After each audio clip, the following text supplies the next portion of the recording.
राज्यों के हमारे पदाधिकारी, हमारे स्टेट प्रेसिडेंट्स, हमारे पूरे एमएलएज, एमपीज, एमएलसीज, ये सब यहाँ पर आए हुए हैं। कुछ ही देर के बाद ये कॉन्फ्रेंस यहाँ पे मीटिंग हॉल के अंदर यहाँ पे शुरू होने वाली है। यहाँ पे हम लोगों ने, चूंकि ये क्लोज डोर है, तो इसमें सिर्फ state presidents, MLAs, MLCs, MPs रहेंगे। बेसिकली ये है कि एमआईएम पार्टी अब पूरे देश भर में फैल चुकी है और बहुत अच्छा हमें रिस्पांस मिल रहा है। तो तमाम स्टेट प्रेसिडेंट्स को हम बुला के, एमएलएज को बुलाकर अपने अपने राज्यों की रिपोर्ट क्या है, इश्यूज क्या है, हम कैसे वहां पर पार्टी को और स्ट्रेंथन कर सकते हैं, ऑर्गेनाइजेशन सेटअप और कैसा मजबूत कर सकते हैं। तो एक कलेक्टिवली जो देश का जो माहौल है उसके ऊपर भी चर्चा करने के लिए यहाँ पर सभी इकट्ठा हुए हैं। तो this is the basic purpose of this national conference.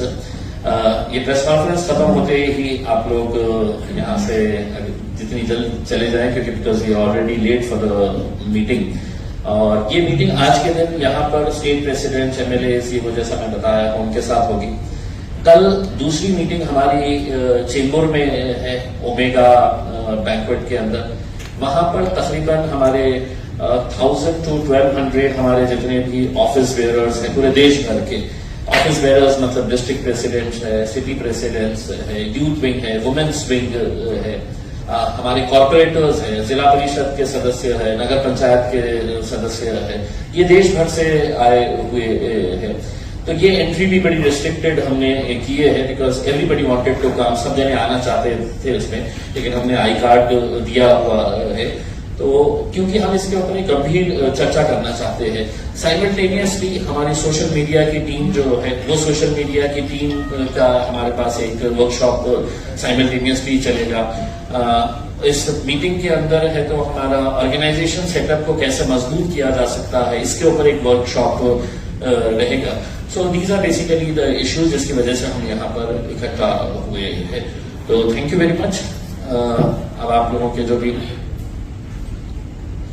दूसरा मुझसे ये है, अब यकीनन आप लोग ये सवाल करेंगे और उसका जवाब मेरा देना जरूरी इस वजह से है कि मैं उस क्षेत्र से आता हूं जहां पर सरकार ने कल एक नई छेड़ कर दी है कि हम औरंगाबाद शहर का नाम बदल दिए हैं करके। हमने हमेशा से ही इस तरह की जो सरकार की कोशिशें रह रही है कि किसी सड़क का नाम बदल दो, किसी बगीचे का नाम बदल दो, किसी रेलवे स्टेशन का, एयरपोर्ट का नाम बदल दो, शहरों के नाम बदल दो। देखिए, मुद्दों का हमने पहले से ही विरोध किया है और इसलिए किया है कि इतिहास अच्छा हो सकता है, इतिहास बुरा हो सकता है।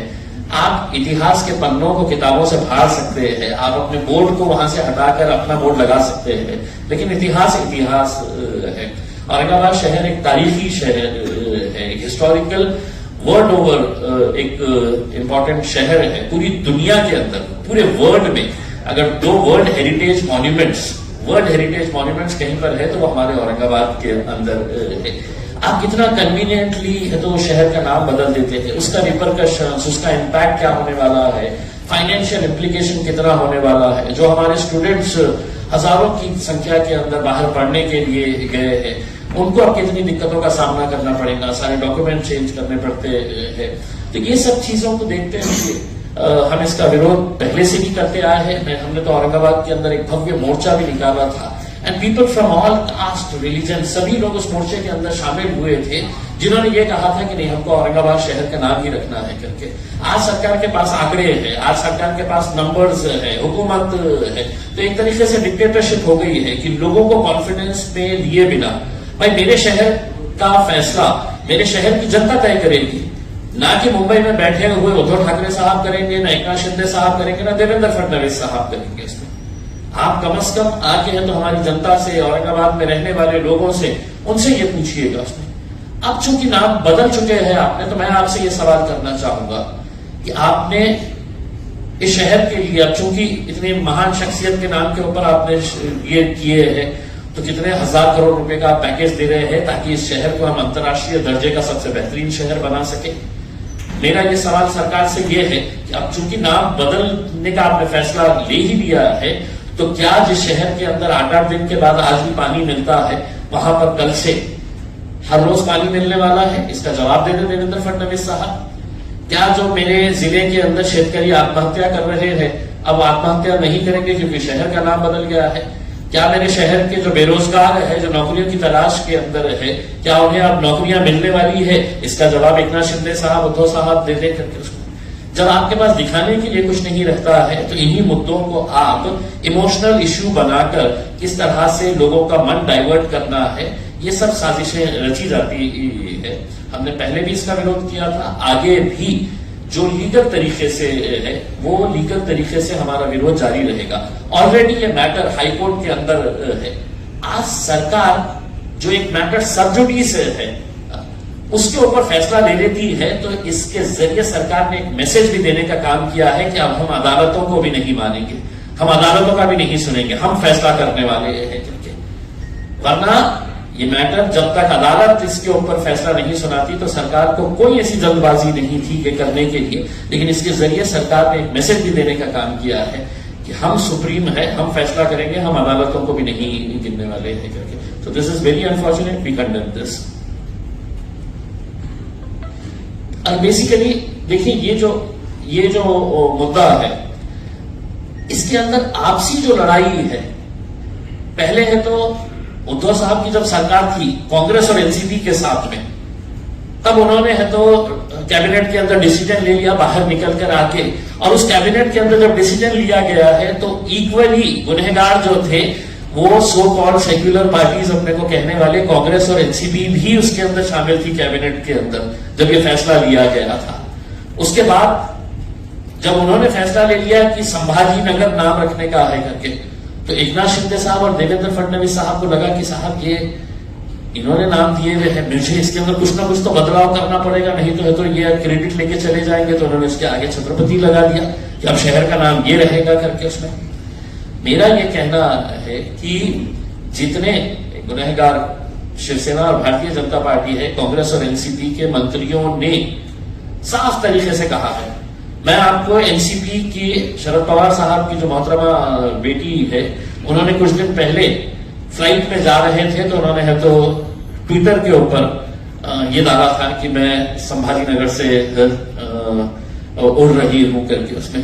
तो यानी कि आपका ये है कि कम से कम लोगों की भावना को आप समझते कि लोग क्या चाहते हैं करके, लेकिन आपकी राजनीति की वजह से आप ये जो फैसले कर रही है, मैं कड़ी निंदा करता हूं ये तमाम राजनीतिक पार्टियों की, कांग्रेस की, एनसीपी की, और मैं चाहूंगा कि उनके लीडर्स जितने भी बड़े बड़े लीडर्स हैं उन्होंने साफ शब्दों के अंदर ये कहना चाहिए, चाहे वो शरद पवार साहब हो, सुप्रिया सुले मैडम हो, अजित पवार दादा हो, कि अब ये फैसला लिया गया है तो हम इसका स्वागत करते हैं या इसका विरोध करते हैं। कांग्रेस के बड़े नेताओं ने है तो खुलकर कहना चाहिए ताकि हमको भी समझ में आ जाए कि आप लोग जब सत्ता में रहते हैं तो आप क्या करते हैं और सत्ता के बाहर चले जाते हैं तो आप क्या करते हैं करके। We have always condemned that and we will continue to raise a voice and protest against this. Thank you. Sir एक प्रश्न होता तुम्हाला, जेव्हा एकनाथ शिंदे बाहेर पडले होते तेव्हा उद्धव ठाकरे यांनी देवेंद्र फडणवीसांना फोन केला होता की तुम्ही आता मुख्यमंत्री बना, पण फडणवीसांनी सांगितले की आता ती वेळ निघून गेलेली आहे। त्यांचं जे भांडण आहे त्यांच्या भांडणामध्ये मी कशाला उडी मारू, माझ्यासाठी तर चांगलं आहे। माझी तर प्रार्थना असणार आहे की हे तर जो 2 गट झालेले आहे शिवसेनेचे, त्या 2 गटाच्या ऐवजी 3 गट होऊ द्या, 4 गट होऊ द्या, तुम्ही भांडत राहा, पण हे एक नक्की आपल्याला सांगतो की या भांडणामध्ये जे मराठी माणसाला मागे टाकण्याचा जे प्रयत्न भारतीय जनता पार्टीने केलेला आहे, एकनाथ शिंदे साहेबांना असं वाटत असेल की मुख्यमंत्री आहे, नाही साहेब, तुमचा रिमोट कंट्रोल देवेंद्र फडणवीसांच्या हातात आहे, अमित शहाच्या हातात आहे। तुम्ही एक मेसेज दिलेला आहे की आम्हाला मराठी माणसाची काही देणं घेणं नाही आहे। उद्धव ठाकरे साहेब जेव्हा आले होते सत्तेमध्ये फक्त कुर्सीसाठी काँग्रेस आणि राष्ट्रवादी काँग्रेस सोबत तुमचा जन्मच झाला होता, तुमच्या पार्टीचा जन्मच या मुद्द्यावर झाला होता की आम्ही काँग्रेस आणि राष्ट्रवादीचा विरोध करणार आहे म्हणून आम्ही शिवसेना स्थापित केलेली आहे। फक्त कुर्सीसाठी तुम्ही केलं, आणि आता एकनाथ शिंदे साहेब जे करत आहे ते मराठी माणसांच्या डोक्यावर गुजराती लोकांना कशा आणून तुम्ही बसवलेले आहे हे मराठी लोक कधी तुम्हाला माफ करणार नाही। बाकी के जो है सवाल अब ओवैसी साहब। अधिवेशन को लेके पहला राष्ट्रीय अधिवेशन क्या अपना वक्त भी मेरा वक्त भी बचाइए। और इम्तियाज साहब ने पूरी तफसील डिटेल आपको बता दिया है, तो उसको रिपीट मत करिए। अगर आपको कोई सवाल है तो उसको पूछ लीजिए। और कितना टाइम है? हाँ, तो आपके पास 15 मिनट है। 1 2 3 4 5 6 तो 20 सवाल आप पूछ सकते हैं मेरे से। तो मैं गिनूंगा, 20 सवाल के बाद मैं जवाब नहीं दूंगा। तो आप लोग अब आप डिसाइड कर लो। हाँ, विदाउट माइक चलिए 5 पकड़ लीजिए, 25 कर लीजिए। शुरू करिए, सवाल आपका है तो बोलिए। अधिवेशन का एजेंडा आप बताते हैं किन किन मुद्दों नहीं, उसका जवाब ये है कि इम्तियाज साहब आपको डिटेल में बोल दिए, उसको रिपीट करना मेरे लिए आपके लिए फायदेमंद नहीं है। उस तो इम्तियाज साहब बोल चुके हैं वो। और कल शाम में भी हमारा एक प्रेस कॉन्फ्रेंस होगा, उसमें जो हम डिसीजंस लिए, क्या रेजोल्यूशंस पास किए, क्या डिस्कशन हुआ, वो फिर हम आपके सामने रखेंगे। अफसर साहब, जिस तरीके से हम देख रहे हैं महाराष्ट्र की राजनीति में कई सारे समीकरण बदले हैं, चाहे सत्ता पक्ष की हो या विपक्ष की हो, तो पिछले चुनाव में आप वंचित बहुजन आघाड़ी के साथ थे, लेकिन इस बार वो घोषणा कर चुके हैं कि वो शिवसेना के साथ जा रहे हैं। तो आपके लिए ये जो नई बदली हुई परिस्थिति है, इसमें आप किन नए लोगों को साथ में जोड़ने की कोशिश होगी, या फिर किस तरीके से उस वंचित बहुजन आघाड़ी से जो नुकसान होगा उनके जाने से उसकी भरपाई करेंगे आप? देखिए, एक बात तो मैं बताना चाहूंगा कि जब आइंदा साल लोकसभा के इलेक्शन होंगे, हम तो औरंगाबाद की पार्लियामेंट की सीट तो लड़ेंगे, क्योंकि हमारा सिटिंग एमपी है, और इंशाअल्लाह ताला वो कामयाब भी होंगे। दूसरी बात ये कि और कितने लोकसभा की सीट हम लड़ेंगे, इसका नंबर इम्तियाज जलील साहब, हमारे जो प्रेसिडेंट है, working president doctor Gaffar Qadri साहब जो मेरे बाजू बैठे हैं, वो सब मिलकर तय करेंगे। किससे अलायंस होगा नहीं होगा, ये आपको थोड़ा इंतजार करना पड़ेगा। इतना जल्दी डिटेल बताना सही नहीं होगा, मगर ये फैक्ट है जो आपके सामने में रखना। क्या फर्क पड़ेगा वंचित बहुजन आघाड़ी? आपका 2 सवाल 3 हो गए। इसी सवाल में सर, उनके जाने से कितना फर्क नहीं, पड़ेगा? मैं उनको मुबारकबाद, और जहां कहीं भी गए उनको मुबारकबाद। सर, आपने जुनैद नासिर के वो ट्वीट करके ये कहा है कि सरकार, हरियाणा सरकार की ही रजिस्टर्ड गाड़ी है और कहीं न कहीं मुसलमानों को हिंसा का शिकार बनाया जाता है। कैसे देखते हैं, क्योंकि इसको लेकर सीधे तौर पर नाराजगी दिखाई गई। देखिए, जो बोलेरो गाड़ी का रिपोर्ट एक यंग जर्नलिस्ट जिसका नाम अलीशान है, उसने रिपोर्ट किया है विद वीडियो एविडेंस कि वो जो बोलेरो गाड़ी है उसको इस्तेमाल किया गया था। जहां कहीं भी ये जो सो कॉल्ड गौ रक्षक टास्क फोर्स जो बना दिया गया है, वो लोगों पर आतंक फैलाते हैं, मारते हैं, पीटते हैं, उनको कपड़े उतारकर घसीटते ले जाकर उस हर जगह वो बोलेरो दिख रही है। और पुलिस ने भी ये कहा कि जुनैद को और नसीर को जिस गाड़ी में किडनैप किया गया था राजस्थान से और हरियाणा लाया गया था, वो यही गाड़ी थी। तो इससे ये साफ गवर्नमेंट की गाड़ी है, इससे साफ जाहिर होता है कि ये स्टेट वायलेंस है मुसलमानों के खिलाफ। और मोदी सरकार तो लैटरल एंट्री की बड़ी बातें आप लिखते हैं, तो ये गौरक्षक को भी लैटरल एंट्री दे दी कि आप सो कॉल्ड गौरक्षक, कि आप जो चाहे करो, जिसको मारना है मारो, पीटना है पीटो, गोली चलाओ। और हद तो ये है कि वो जो ग्रुप है, वो जो पर्टिकुलर ग्रुप है, उनका यूट्यूब पे सिल्वर बटन है। मैं देश के प्रधानमंत्री से पूछना चाह रहा हूं कि जब आप मुख्यमंत्री थे तो आपके बारे में बीबीसी ने 2 पार्ट का एक वीडियो सीरीज डाला, तो आपने अंग्रेजों के बनाए हुए गुलामी के कानून को इस्तेमाल करते उस पर बैन लगा दी यूट्यूब पर, फेसबुक पर। ये जो दंगाई है, ये जो टेररिस्ट है, टेररिज्म कर रहे हैं, उनका यूट्यूब से नहीं निकालते आप? क्यों नहीं निकालते? क्योंकि आपका एक पॉलिटिकल पर्पस सर्व हो रहा है। वो क्या है कि मुसलमानों के खिलाफ एक नफरत को पैदा करो। और बीजेपी और प्रधानमंत्री पसमानदा मुसलमानों की बात करती है। म्यो मुस्लिम क्या है बताओ? फिर ये म्यो मुस्लिम क्या है बताओ? जो आपके एस्पिरेशनल डिस्ट्रिक्ट प्रधानमंत्री ने बनाए, नंबर 1 बैकवर्ड डिस्ट्रिक्ट तो मेवात है। हर चीज से जो एसडीजी के इंडिकेटर्स है सबसे बैकवर्ड है इंडिया में। और जुनैद और नसीर का ये है कि राजस्थान की सरकार फौरन गोपालगढ़ की कंप्लेन जब दिया गया बॉर्डर को सील कर देती तो जुनैद नसीर जिंदा रहते।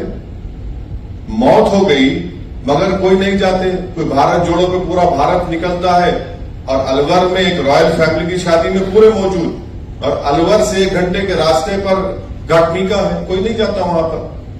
और हद तो यह है कि उदयपुर में और एक और जगह पर एक ऐसे ही वायलेंस हुआ था जो कंडेमनेबल है। वहां पर सरकार ने 30-30 लाख रुपए 50 लाख रुपए गवर्नमेंट नौकरी दी। यहां पर बोल रहे हैं कि गवर्नमेंट के 3 स्कीम में 15 लाख देंगे। ये डिस्क्रिमिनेशन है भाई। जब मरते हैं तो आप घर को नहीं जाते, क्यों नहीं जाते? मैं अपनी स्पीच में कहूं इसलिए नहीं जाते क्योंकि अगर कोई मुसलमान की लाश के सामने खड़े हो गए तो उनको वोट नहीं मिलेगा। सर इसी से जुड़ा हुआ है, आप राजस्थान का मुद्दा लगातार उठा रहे हैं। रिपीट मत करिए, आपका ही नुकसान होगा। पार्लियामेंट के घेराव का कॉल दिया गया कि अगर 15 दिन में इंसाफ नहीं मिलता तो पार्लियामेंट का घेराव देश भर के मुसलमान करेंगे, ऐसा तौकीर अदा दी है। क्या आप देखिए, आप मेरी पार्टी का पूछिए, मेरी पार्टी का जवाब हम दे सकते हैं। अब हर एक का जवाब तो मैं नहीं दे सकता हूं ना। आपने एक बात एक चीज बोला था कि शिवसेना के 2 से 4, 4 से 10 होने दो या बीजेपी के होने दो, उसका फायदा आपको होगा। लेकिन यहाँ जहाँ एमआईएम ताकतवर है, फाइट अच्छा सा दिया है, वहाँ कांग्रेस का लॉस हुआ है। कहाँ हुआ? कांग्रेस कहाँ पे बताइए? औरंगाबाद की कहाँ? औरंगाबाद से 21 साल से शिवसेना का एमपी था ना। आप जर्नलिस्ट रह के सब बात नहीं करना मेरे भाई। सुनो, अब आप रात के 3 बजे मेरे को उठा के सवाल करेंगे तो मैं ऑटो प्ले पे आ जाता हूं। तो सुनो, आप देखो कांग्रेस का एक बात अपन बहस नहीं करेंगे कि आप वो फेमस एंकर मत बन जाओ 9 बजे की तरह। तो आप ये सुनिए, राहुल गांधी कैसा हारे? मेरी वजह से हारे। मैंने आप सुनो, मेरी वजह से हारे राहुल गांधी। हारे ना, हार गए ना, हार गए मान लिए ना। अरे राहुल गांधी इलेक्शन की बात, अरे इलेक्शन में हारे ना, चलो आगे। जिंदगी में नहीं हारे वो तो मेरे को नहीं मालूम, वो आप बोलेंगे। नहीं मैं नहीं बोल सकता। तो हारे मारो, हार गए। अब वो 186 लोकसभा सीट्स पर कांग्रेस बीजेपी लड़ी, सिर्फ 186, कोई नहीं था। अनफॉर्चुनेटली मैं नहीं था। तब भी खाली 16 सीट जीती 2019 में। मैं जिम्मेदार हूं। कब तक आप ये बात करेंगे?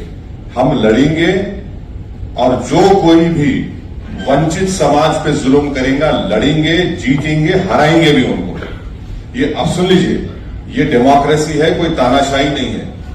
ये जो एंटाइटलमेंट की पॉलिटिक्स की बात करते हैं ना, उनको लगता है कि ये क्यों आ रहे हैं लोग। अरे भाई, वो राजा रजवाड़े खत्म हो चुके हैं। ये जमहूरियत है, लोकशाही है। आप मेरे को रोक नहीं सकते। हम लड़ेंगे। हमारा संविधान इस बात का अर्थ किया है। जहां कहीं भी हम लड़ रहे, यूपी की बात करते, कितने सीट कांग्रेस लड़ी यूपी में? बोलो भाई, 400। बीएसपी लड़ी 400। ये सवाल उनसे नहीं किया जाता। क्यों नहीं किया जाता भाई? क्योंकि उन मुसलमान नहीं है। ये प्रॉब्लम है। चलिए, अभी 6 सवाल हो गए। सर, मेरा एक सवाल है कि पंजाब में एक बार फिर खालिस्तान का मुद्दा उठता दिख रहा है, जहां पर खालिस्तानी समर्थक अमित शाह जो कि गृह मंत्री हैं, उन्हें एक बात बताइए। हाँ, मैं जानता हूं। एक बात बताइए, अगर वो भाषा, वो वर्ड्स अगर मजलिस का एक छोटा मेंबर दे देता तो आप लोग तो अब तक उसकी एक नहीं 25 शादी कर दी होते टीवी चैनल के ऊपर। नहीं करे आपने। और बीजेपी भी बड़ी उसको उर्दू में एक वर्ड है माने खैज, खामोशी। माने खैज खामोशी बीजेपी की है। ये समझ में नहीं आ रहा उनको क्या चल रहा है वहां पर। और तीसरा, कल आए थे ना छोटा रिचार्ज मुंबई में, उनसे पूछ लेते आप क्या हो रहा है। उनकी सरकार है, मेरी सरकार तो नहीं है ना। उनको भी पूछ लेते हैं। सर उनका तो ये कहना था, भगवत मान का ये कहना था कि पंजाब में लॉ एंड ऑर्डर मेंटेन है। हाँ बिल्कुल है, बिल्कुल है। क्या आप सरकार पर सवाल उठा रहे हैं? नहीं बिल्कुल है, मैं भी कह रहा हूँ बिल्कुल है, दिख रहा है ना हमारे को। थोड़ा बहुत हम उतने उनसे छोटा रिचार्ज की तरह उतना हमको दिमाग नहीं है, मगर थोड़ा तो दिख रहा है हमको क्या हो रहा है। इतना तो हम देखिए, एमआईएम पार्टी तो इतना तो पॉलिटिकल सेंस है हमारे को, हम ये बोल सकते हैं कि बारिश कब होने वाली है। हम हवाओं में सूंघकर मिट्टी की खुशबू, मिट्टी आने के बाद हम नहीं बोलते कि बारिश होने वाली है, हम ये जरूर बोलेंगे बारिश होने वाली है। सर आगे क्या कार्रवाई की मांग करेंगे? हाँ completed, it is complete. Sir एक सवाल है, मुझे दो सवाल है, लेकिन पहला सवाल ये है कि जिस तरीके से आप लोग अपने जिक्र किया कि डेमोक्रेसी नहीं, आपको जिस तरीके से आपने बोला कि यहाँ पर डेमोक्रेसी है, तानाशाही नहीं है, तो उसी से जुड़ा सवाल ये है कि जिस तरीके से आपने देखा शिवसेना के बारे में जो हुआ, इलेक्शन कमीशन ने जो डिसीजन दिया तोड़ मोड़ पर, तो भाजपा ने सरकार बनाई शिंदे के साथ में, लेकिन बाद में जो इलेक्शन कमीशन ने जो डिसीजन दिया, जो चुनाव चिन्ह था वो चला गया। क्या इलेक्शन के कमीशन के निर्णय के ऊपर आप किस तरीके से देखते हैं? ये पहला सवाल। और दूसरा सवाल ये है, दूसरा सवाल ये है कि आपने देखा कि कल उद्धव ठाकरे से अरविंद केजरीवाल मिले, जैसे कि सब लोग अभी बोल रहे हैं कि छोटी छोटी रीजनल पार्टियां एक साथ आकर बीजेपी से लड़नी चाहिए, तो आपका एजेंडा क्या है? सबसे पहली बात तो ये बताइए, आपका सवाल ये भी होना चाहिए था, अगर आपका इख्तियार है, कि बिहार में मेरे 4 एमएलए को तोड़ दिए कांग्रेस राजद, वो अच्छा काम था क्या? बोलो, आपको पूछना चाहिए था। जब यहां गलत हुआ तो वहां सही हुआ क्या?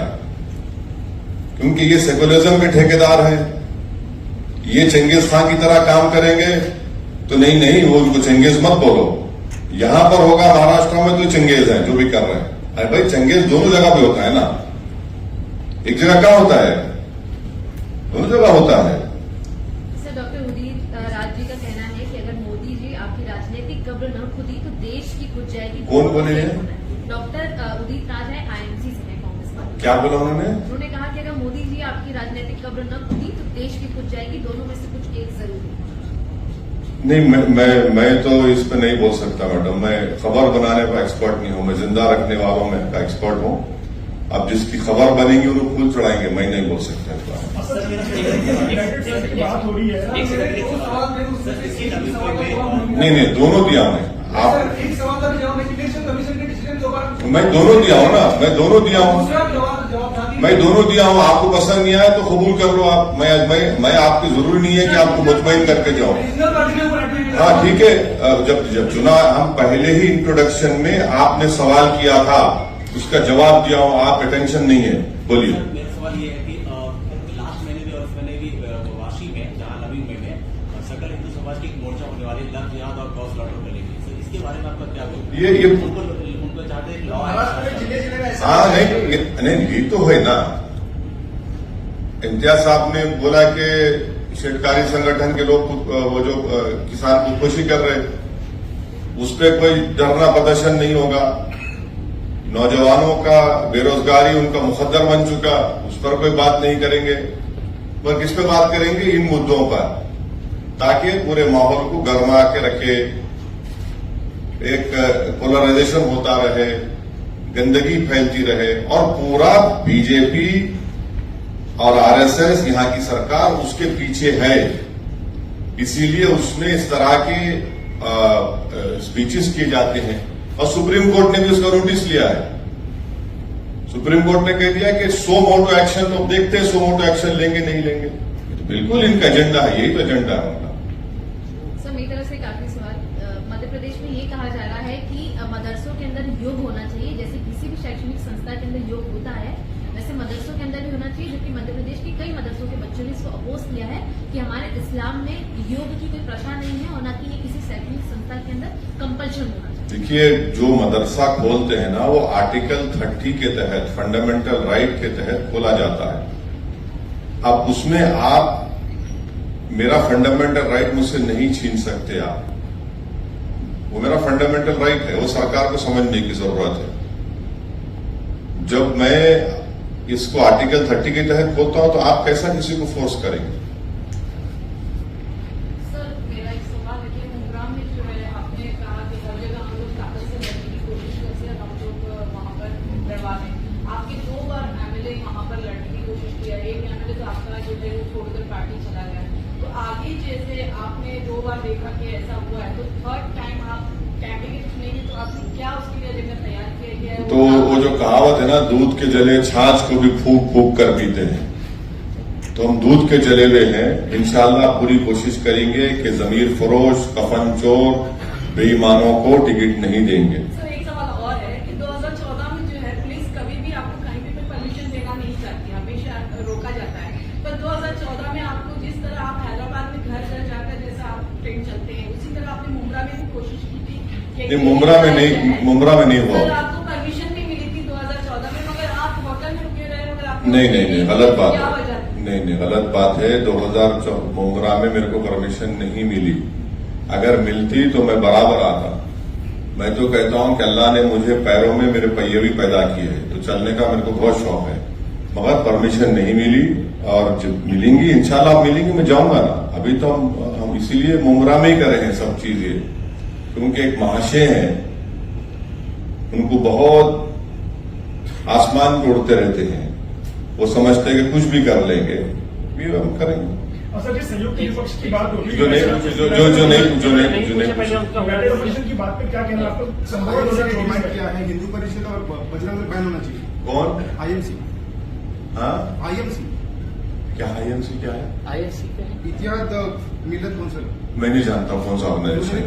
अरे उनसे पूछ लो भाई, मेरे को क्यों पूछते? मेरा असल में 2024 के लिए संयुक्त विपक्ष की जो बातचीत हो रही है, उसमें आप कितनी संभावना देखते हैं, या फिर आप किस तरफ खड़े हैं? अच्छा, आप उनसे बात करा दीजिए ना हमारी। आप हम चलो, मैं आपको इसके आ दे रहा हूँ, चलो बात करो। आपको देता हूँ मैं, आपको संभावना नहीं, आपको देता हूँ जिम्मेदारी। चलिए बात कराइए ना, हम तो बहुत बात करा दीजिए। आप मैं तो बोलो बात करा दीजिए।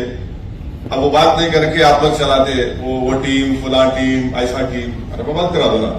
सर ठीक है सर, लेकिन एक सवाल उससे जुड़ा हुआ एक सवाल है, आप उसका जवाब नहीं देना चाहते, लेकिन ये जवाब तो दीजिए कि अगर रीजनल पार्टी एक साथ आती है तो क्या बीजेपी को टक्कर दे सकेगी? क्या अगले चुनाव में? एक बात सुनिए, एक बात सुनिए। तेलंगाना में 2014, 2018 के असेंबली इलेक्शन हुए, बीजेपी कैसा हार रही वहां पे? आपको सोचना पड़ेगा। 2014, 2018 में बीजेपी को हरा दिए, बीजेपी नहीं जीती वहां पर। अब इस साल दिसंबर में होंगे, नहीं जीतेगी बीजेपी इंशाल्लाह तेलंगाना में। इसका क्रेडिट थोड़ा तो हमको दो। आटे में जितना नमक डाल उतना तो क्रेडिट दो मेरे को, इतना तो दिल बड़ा कर लो, उतना तो दो। आपको नहीं बोल रहा, आपको नहीं बोल रहा, मैंने आपको क्यों बोलूंगा? मेरा आप मेरे दुश्मन है क्या पर्सनल? आप जर्नलिस्ट है, अपना काम कर रहे हैं आप। सर मेरा सवाल होगा कि शिवसेना टूटने के बाद कई सारे जो पार्टियां हैं वो उद्धव ठाकरे के पास पहुंच रही हैं, आप भी मुंबई पहुंचे। कितनी पार्टियां हैं जो उनके पास पहुंच रही है, उद्धव ठाकरे से मुलाकात करने पहुंच रही है? कल आम आदमी पार्टी पहुंची, उससे पहले सपा पहुंची थी, तो क्या आप वैसे भी पहुंचने वाले हैं उद्धव ठाकरे से मुलाकात करने? सिंपैथी है? नहीं सर, मैं क्यों पहुंचूंगा? मैं जनता के दरवाजे पर पहुंचूंगा। मैं गरीब के घर पे जाऊंगा, मैं जुनैद नासिर के घर पे जाऊंगा। विशालगढ़ में जो परसों दरगाह के सामने शिवरात्रि के दिन जो पटाखे दरगाह की तरफ मारे गए, मैं उस दरगाह के पास जाऊंगा। जिस पे जुल्म हो रहा है उसके पास जाऊंगा मैं। और जो लोग खामोश बैठे हुए हैं वो क्या बोलेंगे फिर? वो तो बोलना चाहिए ना उन लोगों को, कुछ नहीं बोलते। देखते हैं क्या आपका क्या सवाल था? आपके घर पर हमला किया गया दिल्ली में, उससे पहले गोलियां चलाई गई थी, आपको लगातार ऐसा है ना, ये नामर्द लोग हैं, इनको हिम्मत नहीं है, तो इनको लगता है कि मेरे घर पे आके तो पत्थर मारेंगे। मैं इन लोगों से बोलूंगा कि बेटा नेक्स्ट टाइम जब तुम आएंगे मेरे को बोल के आना, मैं रहूंगा घर पे, जब पत्थर मार के दिखाओ। अरे क्या है ये? अच्छा, आपको मालूम कि मेरे जैसा ये कैमरा है ना, ये कैमरा, वो दीवार, उधर दिल्ली पुलिस का हेडक्वार्टर है, बाजू मेरा neighbour election commission of India है। वो क्या हो रहा है? ये एक हाई सिक्योरिटी जोन में 4 मर्तबा हो चुका है और ये तमाशा देख रहे हैं। तो इससे आपको समझ में, आप देश देख रहा है इन चीजों को। तो खैर, देखिए मेरी जान की कोई अहमियत नहीं है, आप और हम जाएंगे इस दुनिया से, मगर जो आप जो चीज कर रहे हैं, लम्हों ने खता की सदियों ने सजा पाई का मामला हो जाएगा।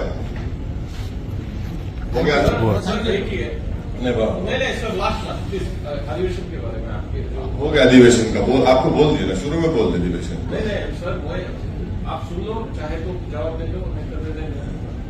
सर उत्तर प्रदेश में मायावती ने एक अलग फंडा यूज किया कि गणेश नहीं हाथी है, क्योंकि वो जो बीएसपी है एक टिपिकल समाज का पार्टी है, ऐसा उसमें एक स्टैंप लगा था। लेकिन जो उन्होंने एक नया फंडा इख्तियार किया कि हाथी नहीं गणेश है, वो जीत गई। अभी उसके बाद जो हुआ सो हुआ। तो एमआईएम भी यहाँ पर या पूरे देश में कुछ ऐसा करने वाली है क्या सोचा? नहीं, बहुत कुछ सोचे हम, अभी आपको क्यों बोलेंगे? ये तो आप अपनी वैचारिक धारा को प्रिंट करने वाले नहीं, आपको क्यों बोलेंगे? बोलना है बोलेंगे, अभी क्या जल्दी है? हमारे जरिए तो हाँ, आपके जरिए से ही फैलाएंगे, फिक्र मत करिए।